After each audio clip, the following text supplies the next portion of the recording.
Okay, so we get rocking here. So still dealing with our matrices and rotations, but now we're going to add in some more specifics on perpendicular lines. What does perpendicular mean? Do you guys remember? So perpendicular is two lines that cross each other at 90 degrees. Okay, so when we do this, we're going to do rotations of 90 to get our two lines to meet at a 90-degree angle. Okay. So here it says consider the endpoints A at -8, 3, B at 5, -1, and we're supposed to graph that segment first. So we'll do that. So like I said, this should be in your little packets. So -8, 3. A, and then B is at 5, -1. Okay, and then just shoot a line through those guys.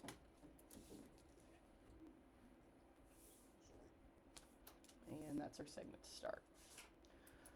Okay, and then it says we're supposed to use matrices to rotate that segment 90 degrees and then graph the new segment. Okay, so if we are rotating 90 degrees, we're going to want to use the 90-degree matrix, right?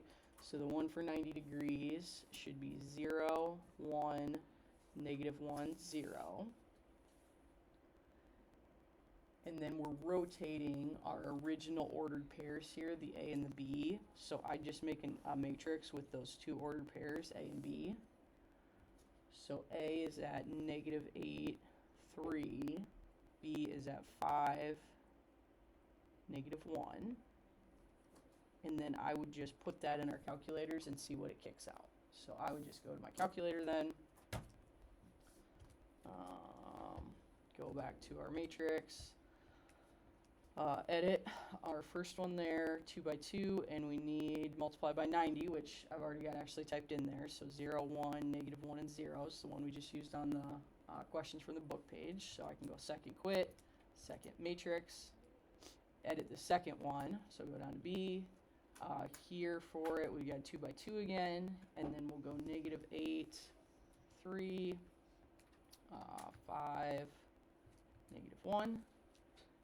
And then we'll go second quit, and then we'll go second matrix. We'll do our A1, so the 91A times second matrix, arrow down to our B1, it equals or enter, and we should get -3, -8, and 1, 5. So our new ordered pairs, -3, -8 for our A prime, and our B prime is 1, 5.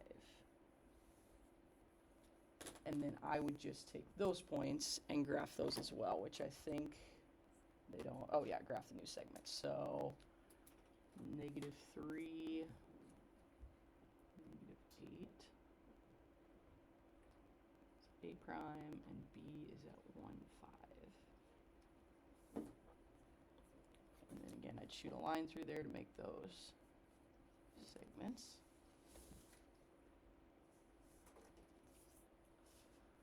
And looking at our lines, looks like they make a 90 degrees, right? Which makes sense because we took it and we turned it 90. So now what we need to do is we're going to have to deal with slopes in these lines. So we're going to have to find the slopes of both of these. So I'm going to start with my AB one and do the slope of that. So my ordered pairs for AB was, so A was -8, 3, and B was 5, -1. So if we need to find our slopes, M stands for slope, right?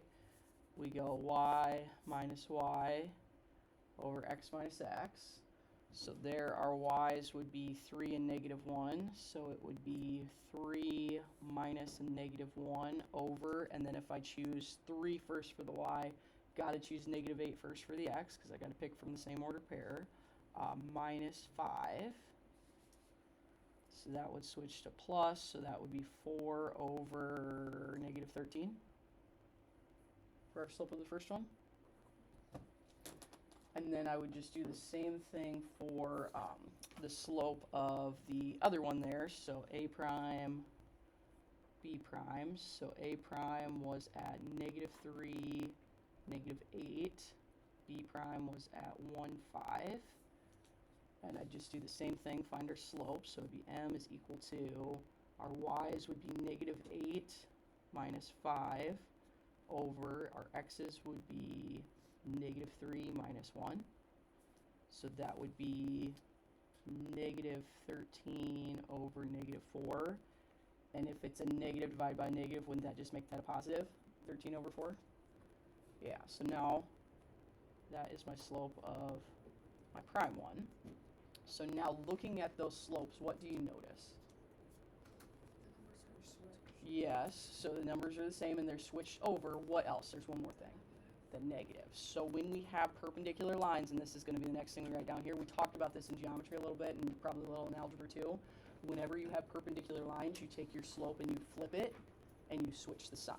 Okay, so if you take your slopes, flip them and switch the sign, they will always meet at a 90-degree angle, which is going to be important for what we're doing here. Okay, so the next thing is writing down that perpendicular lines and slopes theorem, which kind of explains what we were just doing there. And I would write down all the way up until example 1 there, and we'll talk through that stuff and then do example 1 together. And then there's just 2 more examples we got to do. So example 1 and example 2 is all we got. So get that jotted down and then we'll work through stuff.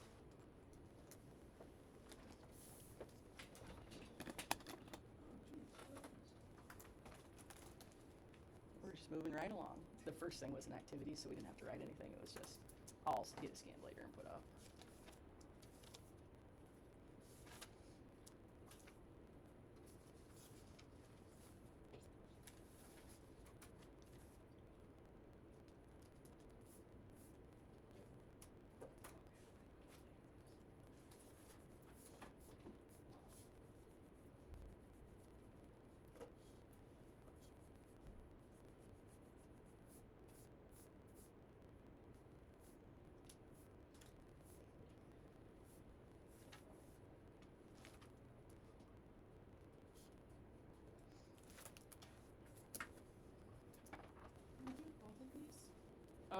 I don't know. Let me look.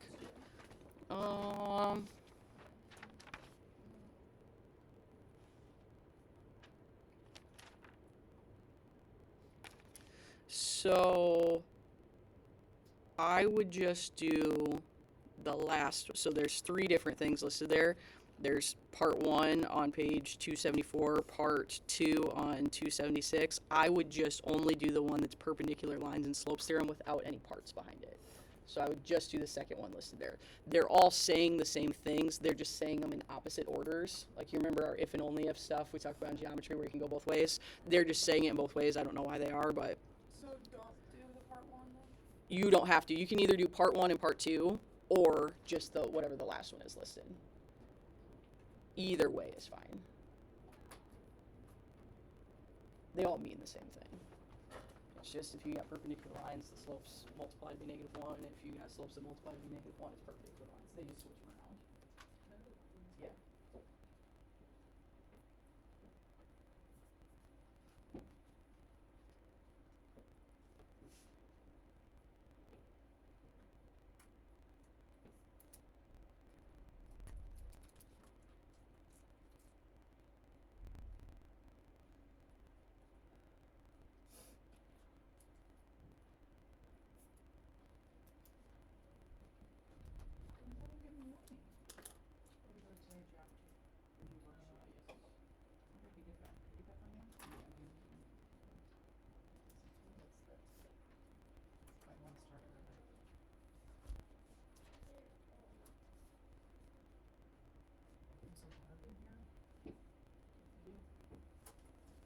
Sometimes. Now select a line. Get it there, Miss Grails?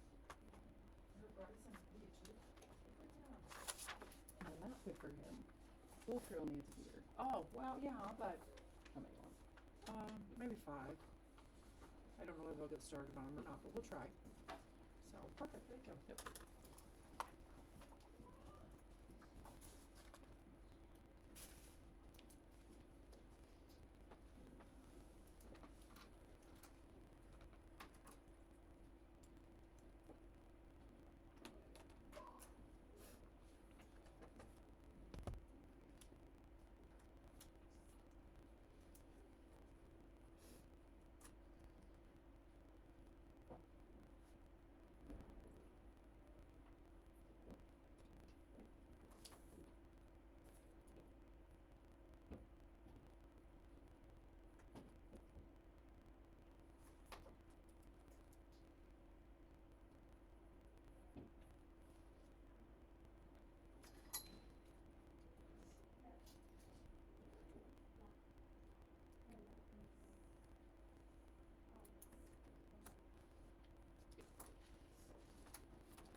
Okay, so let's kind of start taking a look at this stuff. So that perpendicular lines and slopes theorem, it's exactly the same one we had back when we were in geometry, if you remember it, where basically if you've got two slopes that you can multiply together and they become -1, those lines are perpendicular to each other. So what that means is, like, if I took these two slopes from up here, so like 4 over -13 times 13 over 4, what's going to happen there when you multiply, the ones diagonal from each other can cancel out, right? Like the 4's can go down to 1's, 13's can go down to 1's, and then everything's 1's, and you'll have a negative times a positive, so wouldn't that kick out a -1? And that will always happen when you have perpendicular slopes. The other way to think about that, how I like to think about it, is negative reciprocals. Reciprocals is just when you take the fraction and flip it, and then negative, you just switch the sign, or sometimes they call it like opposite reciprocals, but that's how I like to think of it.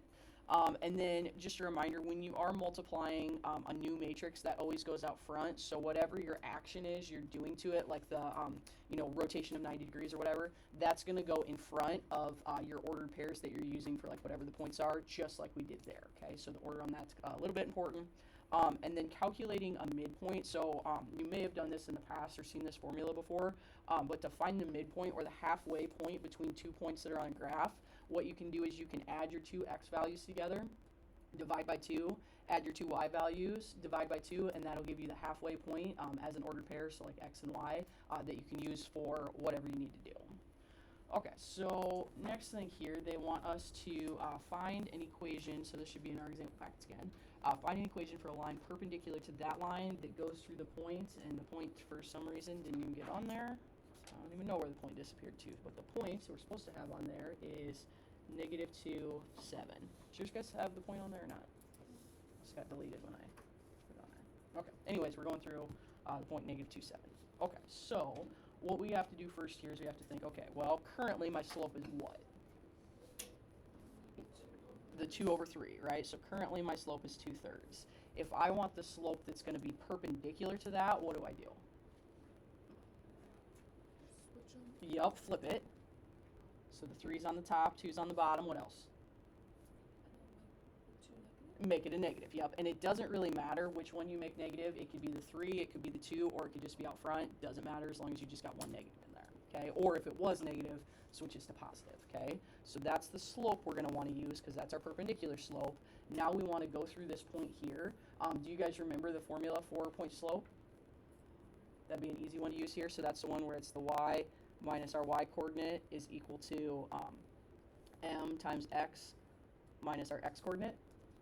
Because here, don't we have an x and a y we could put in there and a slope we could put in there?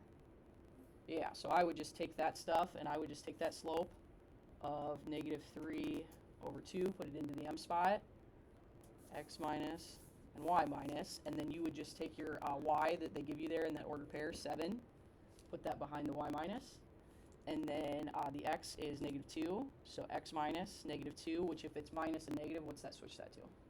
Plus a positive, right? So that would just be the same as plus, or if you left it as minus and negative, I don't really care because I know the difference, and that would just be your equation. If you wanted to, you could solve it down for like y equals mx plus b or whatever, but it doesn't specifically tell us, it just says come up with an equation, so that would count as an equation. Okay, one more here. So this one, they specifically want it to be a perpendicular bisector. Do you guys remember what bisector means? Yes, so it's a line that crosses. Where does it cross at? X-axis. Not necessarily x-axis. 0, 0. Not that either. Yes, okay, so if I've got a segment here, like that, and I want the perpendicular bisector of it, perpendicular would be going at a 90, right? Bisector splits it into 2 equal chunks. So bisector just means it's going through the middle, okay? So basically with these, if we have to do perpendicular bisector, we need to know what that middle is, hence where the midpoint thing comes into play, okay? So we'll have to do some stuff with our slopes. In this case, because they say bisector, we're also going to have to do some stuff with midpoints, okay? So here, our current points here, so they want us to write an equation for a perpendicular bisector this time of the segment with the endpoints 2, 8, and 10, -6. Okay, so here, we're going to want to find our original slope first, right? So if I find my original slope here, I do my y minus my y, so x and y, so we could do like 8 minus a -6 over 2 minus 10, which would make that top would be 14 bottom would be -8. And then I would probably reduce that down by pulling a 2 out of each of them and getting down to 7 and -4. So that is our current slope. If we want the perpendicular slope, what would we do? What did we do before? Flip it and switch the sign, right? So here, I'm just gonna, you guys remember that this symbol is perpendicular? So that's our symbol for perpendicular. So our perpendicular slope then, when we do our flip there, we're gonna take it and flip the 4 to the top, 7 to the bottom, and if this was negative, we just make sure this is positive, right? Because we do always do opposite sign. So now this is the actual slope we're gonna need after we do the flip and the switch of the sign. Now the other thing, like I said, we need, so that takes care of perpendicular, but now we need to go through the bisector or make it a bisector, so we have to go dead through the middle. That's where that midpoint stuff comes into play. So that midpoint formula from before was, what is it? It's x plus x divided by 2, y plus y divided by 2. Is that formula? So we're just going to take the points we know here, our x and our y, so our two x's will add together, so it would be 2 plus 10 divided by 2. Our two y's would be 8 plus a -6 divided by 2, which 2 plus 10 would be 12 divided by 2. 8 plus a -6 would be 2 divided by 2.